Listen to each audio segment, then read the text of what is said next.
What's up, everybody? Welcome to the CanesInSight Daily Podcast, powered by Anajar and Levine Accident Attorneys. Happy Friday. Getting ready to go into the weekend with a new edition of The Bank. A lot of recruiting stuff happened. Big commitment day tomorrow.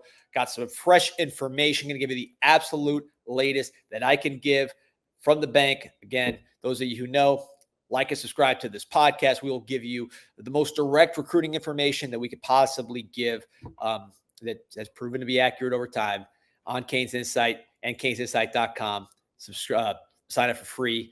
If you're not on there, 6.9 million posts and counting on our forums. Anyway, so big load ups of the bank. We're going to talk about Jaboree Antoine. We're going to talk about Iosi Epinesa. Jamie French is a name that's rising. Some guys from 2026, big cookout coming up in Miami in a week. A lot happening in recruiting. We will give you the absolute latest. First, I want to say a few words about our friends Anajar and Levine Accident Attorneys, always top of the board. If you or someone you care about is in an accident, you could be entitled to significant compensation. 1-800-747-FREE, 1-800-747-3733. Take back control of your life. They're not getting paid until you're getting paid. Okay, so let's bring it to the bank. Tough week so far for Miami. We talked about it last show. DJ Pickett choosing LSU, the premier top 10 player in the country, cornerback out of Zephyr Hills, Florida. A lot of people felt confident in that one in different directions. We talked about a little yesterday. Oregon thought he was going to go there. He ended up going to LSU. Miami, of course, felt confident, which is why I thought that that's where he would end up given the ties. I still think he will end up there if Miami wins on the field. I talked about it last show. But the show goes on. So you lose one with DJ Pickett, you jump right into another major decision on Saturday. Jaboree Antoine, number 2 player in Louisiana, one of the top 10 corners in the nation out of New Iberia, Louisiana.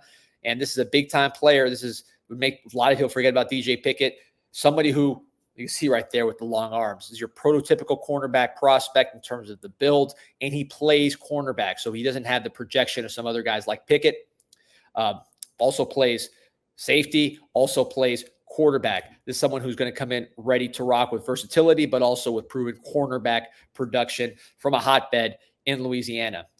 LSU-Miami battle. Miami just lost one of those with DJ Pickett. So LSU buzz has been picking up in the last couple of days for Jaboree Antoine. I spoke to my sources an hour ago.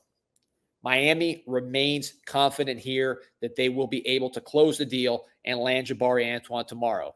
Now, listen, that's just one side of the equation, right? If you look at it with DJ Pickett, I mentioned, Oregon thought they were going to get him, the coaches. That's why Steve Wilfong, Tom Loy, all the top recruiting experts put in predictions for Oregon.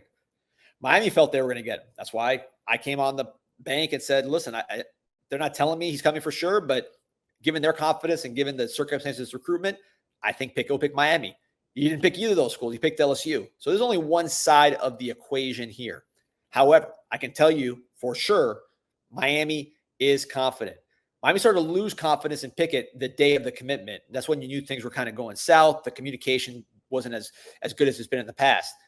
As of Friday at 2:48 p.m., which is when I'm recording this, confidence remains high. Jaboree Antoine will pick Miami tomorrow.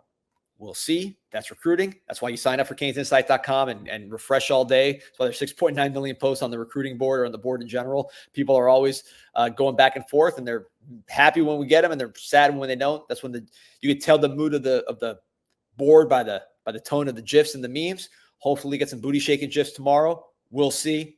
But with Antoine, I can tell you confidence in Coral Gables that they'll be able to get that done. The relationship's been strong for a while.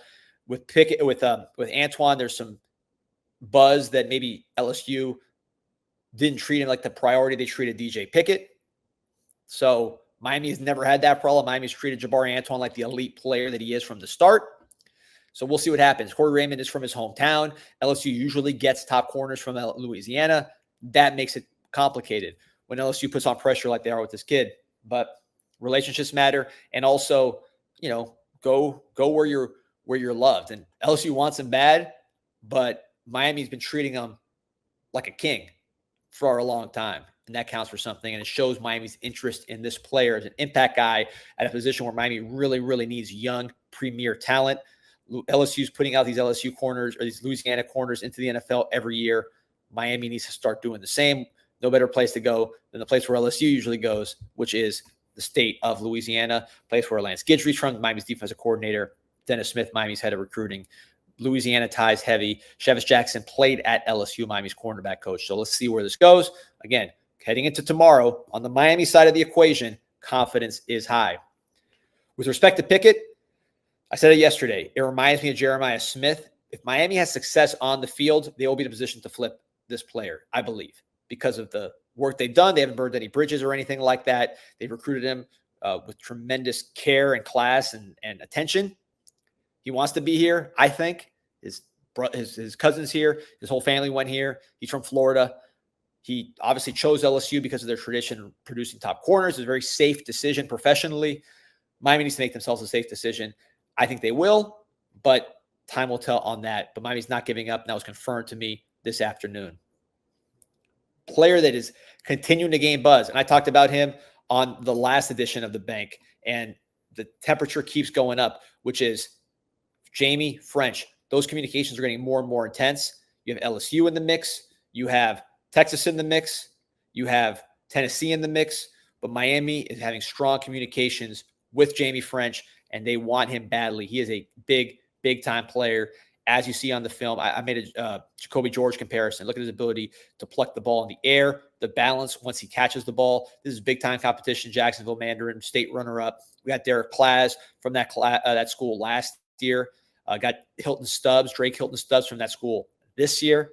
So could Miami potentially get a foothold here in a very good school, Jacksonville Mandarin, the projected number one player in the country next year, potentially from an NFL draft standpoint, Carson Beck.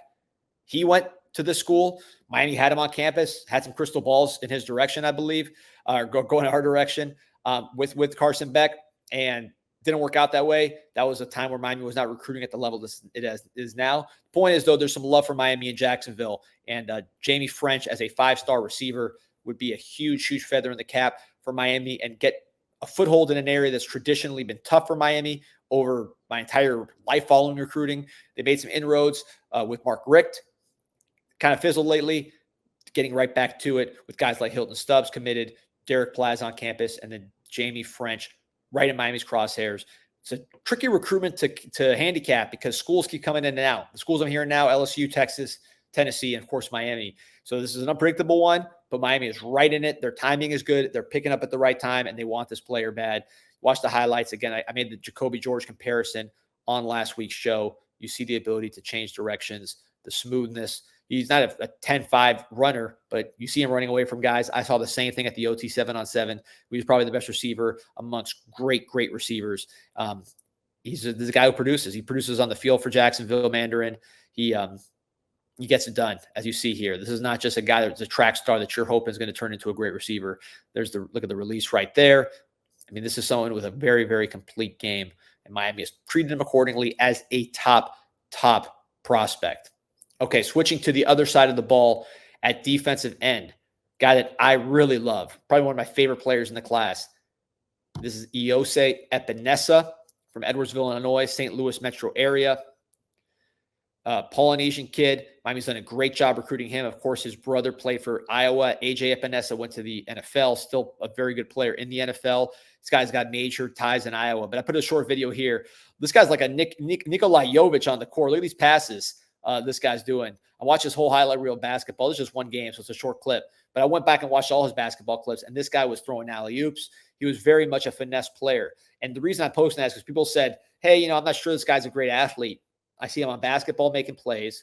I see him in throwing events, which measures a whole different skill set, right? So basketball is the coordination, the fluidity, the IQ, the spatial awareness. You see that there with some of those passes. There's a lot more basketball highlights than that.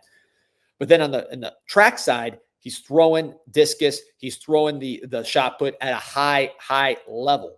So he's somebody who has the power to his game. He has the finesse with the basketball side. He plays some offensive tight end, and he's great at defensive end. Smooth hands, very schooled. Of course, his brother plays like that in the NFL. With respect to recruiting, I'm told Miami feels very good about where they're at. They have not, he's not committed silently or otherwise to Miami. He's a guy that's right there, that they've recruited well. They're waiting for the decision like everybody else. And we'll see. Top contender that I understand, at least the school they're most worried about, is not Iowa, where he has so many ties. It's actually Utah. Utah's strong connections to the Polynesian community. Been a very good program in general, producing NFL players and winning ball games. So it's actually a Miami-Utah battle for an Iowa legacy in the St. Louis area. That's got to be a first. But again, Miami with their ability to recruit Polynesian players, Coach Joe, Mario Cristobal, the players that are already on campus, right? The Francisco Mauanoas, Frankie Tinalaus. It's allowing Miami to get guys like S.J. Alafatuli, number one center in the country, who committed to Miami from Las Vegas, Bishop Gorman, originally from Hawaii, families from Polynesian descent. You start getting your foothold there, you're going to be in play for these types of players. They're going to feel more comfortable in your school, and there's going to be a trust factor because you've treated other players that they're familiar with, that they may be idolized at some point, with care and with class and with love and appreciation. So big time battle. Top two, from what I understand, again, this is fresh off the boat today, this information, Miami and Utah.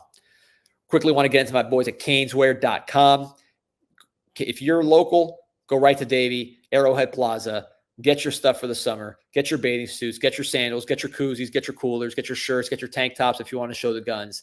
Caneswear in Arrowhead Plaza in Davie, or caneswear.com. If you're out of state or just don't want to drive, get it delivered. Super convenient. You might go crazy, though, when you get on that website, you see everything they got. But it's worth it because it's all stuff that you're going to like and really use. And it's going to be good quality. Not any issues once you get it.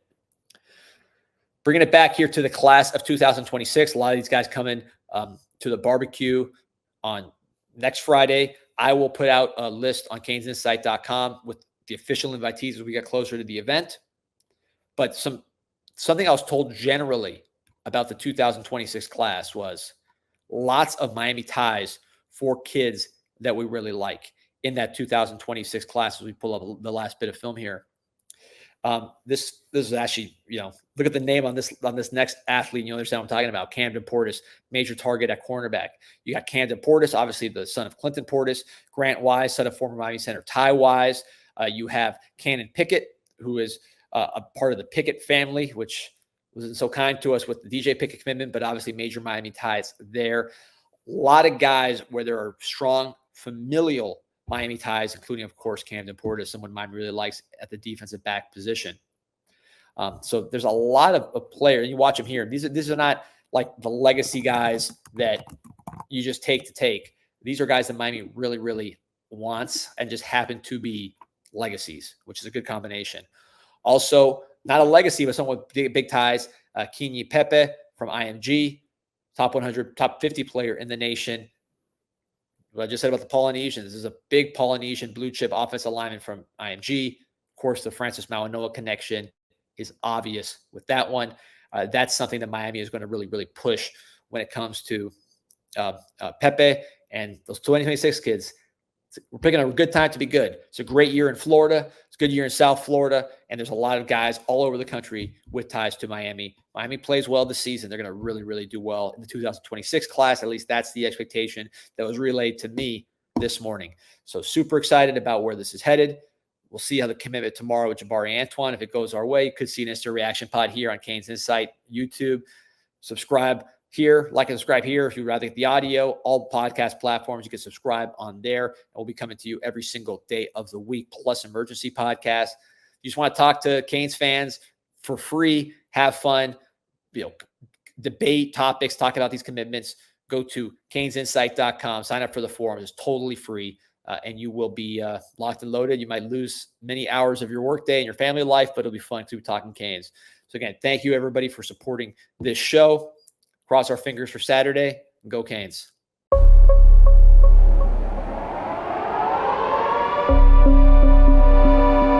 Yeah, this an insight to the Canes, and you know we ain't playing no games. Joaquin said dominate, so that's what we do. Home of the legends and 7th floor crew, down in Miami where hurricanes brew. You here for the rumors, we bring you the news, cause it's all about the you, and nobody do it like Canes Insight. Nobody do it like Canes Insight. Nobody do it like Canes Insight. Nobody do it like Canes Insight. It's Canes Insight.